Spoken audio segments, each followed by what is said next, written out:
তিনি একটি মারাত্মক অফেন্স করেছেন এবং মহান মুক্তিযুদ্ধকে তিরস্কার করে তিনি কিছুদিন আগে তার সামাজিক যোগাযোগ মাধ্যম ফেসবুকে একটি পোস্ট করেছিলেন, যেখানে তিনি রাষ্ট্র স্বীকৃত বীর শ্রেষ্ঠ মতিউর রহমানকে একজন বিমান ছিনতাইকারী হিসেবে অভিহিত করেন এবং তিনি বীর শ্রেষ্ঠ মতিউর রহমানকে পাকিস্তান থেকে বিমান ছিনতাই করে ভারতের উদ্দেশ্যে চলে যাওয়ার দোষে দুষ্ট বলে অভিযোগ করেন। ডাকসুর গঠনতন্ত্র অনুযায়ী মহান মুক্তিযুদ্ধের চেতনাকে ধারণ করার যে অঙ্গীকার, সেই অঙ্গীকারকে ভঙ্গ করার পরও একটা নির্দিষ্ট রাজনৈতিক সংগঠনের প্যানেলকে ডাকসুর নির্বাচনভুক্ত করা অত্যন্ত দুঃখের বিষয় এবং ঢাকা বিশ্ববিদ্যালয়ের শিক্ষার্থীরা মহান মুক্তিযুদ্ধকে যেইভাবে ধারণ করে সেই ধারণার বিপক্ষে অবস্থান নিয়ে তারা কিভাবে ডাকসু ইলেকশনে অংশগ্রহণ করছে সেই বিষয়ে আমরা সন্দিহান প্রকাশ করছি এবং ঢাকা বিশ্ববিদ্যালয়কে তাদের প্যানেল থেকে সরিয়ে দেওয়া হয়েছে। কিন্তু শিবির সমর্থিত প্যানেলে মহান মুক্তিযুদ্ধ এবং গণতান্ত্রিক আন্দোলন বিষয়ক যে সম্পাদক তার কোনো বক্তব্য আমরা দেখতে পাইনি এবং তন্ময়ের পূর্ববর্তী পোস্টটি ঢাকা বিশ্ববিদ্যালয়ের সকল শিক্ষার্থীরা জানার সত্ত্বেও সেই মুক্তিযুদ্ধ এবং গবেষণা বিষয়ক সম্পাদক তার বিষয়ে কোনো প্রতিক্রিয়া জানাননি। সুতরাং মহান মুক্তিযুদ্ধকে ধারণ না করে একটা ভণ্ডামিপূর্ণ প্যানেল ঘোষণার মাধ্যমে শিক্ষার্থীদের সাথে প্রতারণার উদ্যোগ নিয়েছে একটি নির্দিষ্ট রাজনৈতিক সংগঠন। আমরা জাতীয়তাবাদী ছাত্রদল সমর্থিত প্যানেল থেকে এই বিষয়ে তীব্র নিন্দা জ্ঞাপন করছি এবং নির্বাচন কমিশনকে এই বিষয়ে পুরো প্যানেলের বিপক্ষে কার্যকরী পদক্ষেপ গ্রহণের এবং তদন্ত সাপেক্ষে পদক্ষেপ গ্রহণের আহ্বান জানাচ্ছি। ধন্যবাদ প্রিয় সাংবাদিক ভাই ও বোনেরা। এই পর্যায়ে আপনাদের মাঝে বক্তব্য রাখবেন ছাত্রদল মনোনীত জিএস প্রার্থী জনাব শেখ তানভীর বাড়ি হামিম। আসসালামু আলাইকুম, সবাইকে ধন্যবাদ। যতই ভাবি বাংলাদেশ জাতীয়তাবাদী ছাত্রদল মনোনীত প্যানেল আমরা সুস্থ ধারা রাজনীতি করব, অভিযোগের রাজনীতিকে বাদ দিব, কিন্তু অভিযোগ তো নয় বরং কিছু প্রকৃত বিষয় যদি আজকে তুলে না ধরা হয় সেই ক্ষেত্রে সাধারণ শিক্ষার্থীদের সাথে ক্যাম্পাসের রাজনৈতিক পরিবেশ এবং ডাকসুর পরিবেশের সাথে সাংঘর্ষিক হয়ে যাচ্ছে। আপনারা দেখেছেন ডাকসুর যে নির্বাচনী প্রচারণা বিধি আচরণমালা, সেখানে আছে উল্লেখ আছে কোনো সমাবেশ করার পূর্বে বিশ্ববিদ্যালয় নির্বাচন কমিশনের কাছ থেকে অনুমতি নিতে হবে, কিন্তু আমরা ইতিমধ্যে দেখেছি গতকালকে টিএসসি অডিটোরিয়ামে স্বতন্ত্র শিক্ষার্থী ঐক্যজোট নামে একটি panel stand up comedy show আয়োজন করেছে এবং সেখানে তারা একটি সমাবেশের আয়োজন করেছে এবং নির্বাচনী যে প্যানেলটি রয়েছে তারা এক প্রকার প্রচারণা করেছে। ঠিক একইভাবে আজকে টিএসসি অডিটোরিয়ামে তারা একটি গানের আয়োজন করেছে, খুব অ্যাট্রাকটিভ নাম দিয়েছে নারীদের জন্য গান, কিন্তু এইসব অ্যাট্রাকটিভ নাম দিয়ে তারা সেখানে সমাবেশের আয়োজন করছে, নির্বাচন আচরণ বিধি সুস্পষ্টভাবে লঙ্ঘন করছে। আমি ঢাকা বিশ্ববিদ্যালয় নির্বাচন কমিশনের কাছে, প্রশাসনের কাছে আহ্বান জানাবো অনতি বিলম্বে এই সকল প্রোগ্রাম কর্মসূচি বন্ধ করতে হবে। আপনারা যদি লেভেল প্লেইং ফিল্ড নিশ্চিত না করতে পারেন তাহলে কারা করবে? আমরা কোথায় যাব? কাদের কাছে আমরা সমাধান চাইবো? আমাদেরকে জানিয়ে দিবেন। একই সাথে আপনারা দেখেছেন শুধু এই অফলাইন প্ল্যাটফর্ম না, অনলাইন প্ল্যাটফর্মেও বিভিন্নভাবে সাইবার বুলিং এর মাধ্যমে নারী প্রার্থীদেরকে হেনস্থা করা হচ্ছে। সাইবার জগতেও কিন্তু লেভেল প্লেইং ফিল্ড নিশ্চিত করতে ব্যর্থ হচ্ছে এই প্রশাসন। সুতরাং আমি এই প্রশাসনের কাছে, এই নির্বাচন কমিশনের কাছে আহ্বান জানাবো আপনারা দয়া করে অনতিবিলম্বে লেভেল প্লেইং ফিল্ড নিশ্চিত করার জন্য প্রয়োজনে একটি আলাদা সেল গঠন করুন, তবু এই লেভেল প্লেইং ফিল্ডকে নিশ্চিত করুন, তবে একটি সুন্দর মডেল ডাকসু সম্পন্ন হবে। সবাইকে ধন্যবাদ। এবং এই পর্যায়ে আপনাদের মাঝে বক্তব্য রাখবেন আন্দোলন সংগ্রামের পরীক্ষিত মুখ, এই যে বিজয় একাত্তর হলের সামনে দাঁড়িয়ে আজ আমরা প্রেস ব্রিফিং করছি, এই সেই বিজয় একাত্তর হল যেখানে কিন্তু গত বছর ছাত্রলীগের বিরুদ্ধে সর্বপ্রথম প্রতিরোধ গড়ে তুলেছিল আমাদের এই ভিপি ক্যান্ডিডেট এজিএস ক্যান্ডিডেট। এখন আপনাদের মাঝে বক্তব্য রাখবেন বাংলাদেশ জাতীয়তাবাদী ছাত্রদল মনোনীত ভিপি প্রার্থী আবিদুল ইসলাম খান। বিসমিল্লাহির রহমানির রহিম। প্রিয় সাংবাদিক ভাই ও বোনেরা, আপনাদের প্রতি শ্রদ্ধা, কৃতজ্ঞতা অনিঃশেষ এগুলো শেষ হবে না বলছি। যাই হোক, অনেকক্ষণ যাবৎ আপনারা অপেক্ষা করছিলেন বিশ্ববিদ্যালয়ে যেহেতু ঐতিহাসিক একটি ডাকসু নির্বাচন অনুষ্ঠিত হতে যাচ্ছে, প্রতিটা মুহূর্তের খবর আপনাদের জানা উচিত। আমাদেরও জানানো উচিত যারই প্রস্তুতিতে আপনারা এসেছেন। আমরাও প্রস্তুতি ছিল না আমাদের, তারপরও কথা বলতে হচ্ছে। আজকের এই প্রেস ব্রিফিংয়ে উপস্থিত আছেন আমাদের ছাত্রদল মনোনীত প্যানেলের জিএস প্রার্থী, ইতিমধ্যেই কথা বলেছেন শেখ তানভীর বাড়ি হামিম। উপস্থিত আছেন এজিএস প্রার্থী তানভীর আল হাদি মায়েদ।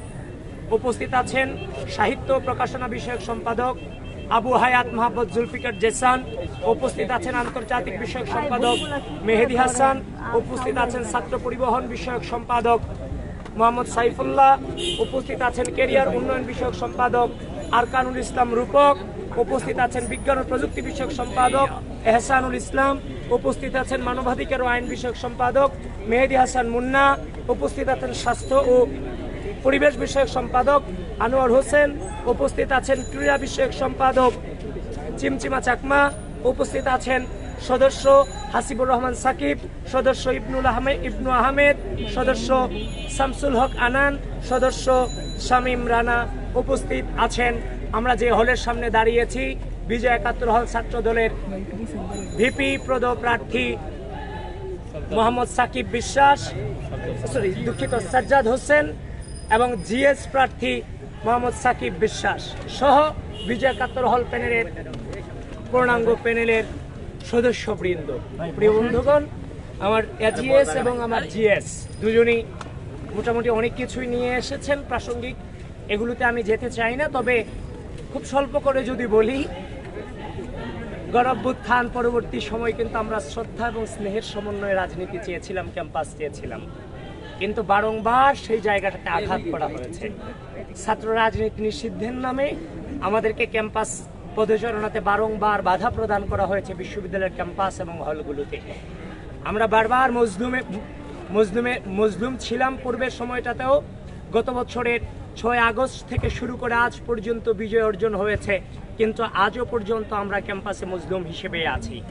একমাত্র রাজনৈতিক ছাত্র সংগঠন বাংলাদেশ জাতীয়তাবাদী ছাত্রদল বিগত ৬ আগস্ট থেকে আজ ২০২৫ সালের এই আগস্ট মাস পর্যন্ত দাঁড়িয়ে একমাত্র রাজনৈতিক ছাত্র সংগঠন যাদের গণঅভ্যুত্থানের পরিপূর্ণাঙ্গ স্টেক থাকার পরও সেই স্টেককে কাজে লাগিয়ে, সেই অধিকারকে কাজে লাগিয়ে রাষ্ট্রে কোনো রকম অনধিকার চর্চা করিনি, কোনো হচ্ছে যে সচিবালয়ে যায়নি, কোনো মন্ত্রণালয়ে যায়নি, কোনো অধিদপ্তরে যায়নি, একমাত্র রাজনৈতিক ছাত্র সংগঠন। আমরা আমাদের স্বচ্ছতার সম্পূর্ণ প্রমাণ, প্রাথমিক প্রমাণ আমরা কিন্তু দিয়েছি জাতির সামনে। তাছাড়া বাদবাকি যত সংগঠন আপনারা দেখতে পাচ্ছেন প্রত্যেকেই কিন্তু বিভিন্নভাবে এই রাষ্ট্রে অনধিকার চর্চার চেষ্টা করেছেন, সেগুলোর প্রমাণ কিন্তু আছে। তারপরেও এই নির্বাচন কেন্দ্রিক আমাদের বিরুদ্ধে একটা অপপ্রচার চালানো হয়েছে যে ছাত্রদল নির্বাচন চায় না, কিন্তু ছাত্রদল, বাংলাদেশ জাতীয়তাবাদী ছাত্রদল যখন নির্বাচনে প্রচারণা আমরা শুরু করিনি, জাস্ট আমরা এন্ট্রি নিয়েছি, তাই দেখছি যে অন্যান্য সংগঠন কিংবা প্রতিপক্ষ আমাদেরকে বিভিন্নভাবে সাইবার বুলিং এর মাধ্যমে, আমাদের মেয়েদেরকে বিভিন্নভাবে হেনস্থার মধ্য দিয়ে আমাদেরকে বারবার বিভিন্নভাবে বাধাগ্রস্ত করার চেষ্টা করে যাচ্ছে এবং আমাদের সম্পর্কে বিভিন্ন অনৈতিক অভিযোগ তারা নিয়ে আসছে যে আমরা আচরণ বিধি মানি না, এটা করি না, সেটা করি না। শোনেন, আমাদের পক্ষে নাকি প্রশাসন পক্ষপাতিত্ব করছে। এই প্রশাসন যদি কোনো পক্ষপাতিত্ব করে থাকে তাহলে প্রশাসন প্রথমে পক্ষপাতিত্ব করেছিল গঠনতন্ত্র অনুযায়ী, কারণ এই গঠনতন্ত্রের উদ্দেশ্য ছিল, এই ডাকসুর গঠনতন্ত্র লেখা আছে, ডাকসুর উদ্দেশ্য হচ্ছে স্বাধীনতা, মহান মুক্তিযুদ্ধ এবং স্বাধীনতা সংগ্রামের যে আইডিওলজি সেটাকে সমন্বিত রাখা। সেই স্বাধীনতা সংগ্রাম এবং স্বাধীনতার আইডিওলজিকে যারা ধারণ করে না তাদেরকে নির্বাচনী প্রক্রিয়ায় অংশগ্রহণ করানোর মধ্য দিয়ে প্রথমেই ঢাকা বিশ্ববিদ্যালয় প্রশাসন পক্ষপাতিত্ব করেছে। দেখেন, আমি প্রতিহিংসার রাজনীতিকে বারংবার আমরা নিরুৎসাহিত করেছি, কিন্তু আপনি বারবার আমাদেরকে সাধারণ শিক্ষার্থীদের ব্যানারে আপনারা আমাদেরকে আঘাত করেছেন। আমাদের বিশ্ববিদ্যালয়ের মাটিতে আমাদের পোস্টার থেকে শুরু করে এভরিথিং বিভিন্নভাবে আমাদেরকে বেশিং করে আমাদের মুক্তিযুদ্ধের যে মহান নেতাদের পোস্টার আপনারা পায়ের নিচে ফেলে আপনারা পা দিয়ে পাড়িয়েছেন। তারপর আমরা অনেক ধৈর্য ধরেছি, বারবার শুধুমাত্র প্রকৃতির হাতে ছেড়ে দিয়েছি। তো আমাদের বিরুদ্ধে যে আপনারা অভিযোগ আনছেন সেটা কোনোভাবেই কোনো অভিযোগের মধ্যেই পড়ে না। এখনো পর্যন্ত একমাত্র সংগঠন আমরা সুশৃঙ্খলভাবে সকলকে মর্যাদা দিয়ে এই নির্বাচন প্রক্রিয়ার সামনের দিকে আমরা অগ্রসর হচ্ছি। প্রিয় বন্ধুগণ, আমি শেষ পর্যায়ে আছি। 5 আগস্ট পরবর্তী সময়ে যে জেনারেশনটা গুপ্ত রাজনীতি ঢাকা বিশ্ববিদ্যালয়ে করে গিয়েছে শুধুমাত্র একক আধিপত্য বজায় রাখবার জন্য, নিজেরা গুপ্ত থেকে অন্যান্য সংগঠনগুলোকে রাজনৈতিকভাবে নিষিদ্ধ করার অপচেষ্টা চালিয়েছে, কিন্তু তারা ব্যর্থ হয়ে পরবর্তীতে যখন তারা প্রকাশ্যে এসেছে, গিয়ে দেখলাম তাদের প্রধান প্রেসিডেন্ট সেক্রেটারি সহ ম্যাক্সিমাম ছাত্রলীগের সাবেক নেতা।